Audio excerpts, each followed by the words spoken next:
من اسرار وخفايا واقفين. هو انتوا بتشوفوا احنا كواقفين بنشوف؟ ده كذا سؤال بقى، فيه كذا سؤال كده. ازيكم الاول، عاملين ايه الاخبار؟ يا رب تكونوا كويسين وبخير بصحه تمام، لا اعاقه لكل صاحب اراده.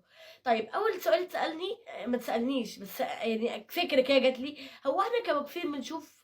دي حاجه. الحاجه التانية، طيب احنا كواقفين مثلا بنقدر ازاي نتعرف على الحاجات اللي قدامنا؟ طيب اول حاجه احنا بنشوف ايه الاول؟ بنشوف ازاي ولا ايه؟ اول حاجه ايدينا دي هي عينينا. يعني مثلا انا دلوقتي دخلت في مكان فعايزه اشوف، اعمل ايه؟ بحط ايديا على الحاجه علشان اقدر ان انا اشوفها. ولو انا شفتها مثلا شفت مثلا ازازه الشامبو مثلا شكلها كده، فانا بتخيلها هنا في دماغي، فبقدر ان انا اشوف زيكم عادي جدا. مثلا احنا عندنا كانوا في الحضانه كانوا بيجيبوا لنا حاجات مجسمه، عشان كده بقول لكم هاتوا للطفل او للاطفال يعني حاجات مجسمه عشان يقدروا يتعرفوا عليها بايديهم.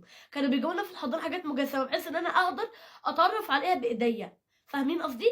فطبعا وبكده اهو ادي السؤال اللي انا جاوبتكم عليه. الكفيف بيشوف زينا زيكم بالظبط، بيقدر يشوف، بيحط ايديه مثلا على حاجه ويقدر مثلا يشوفها ويتخيلها هنا في دماغه.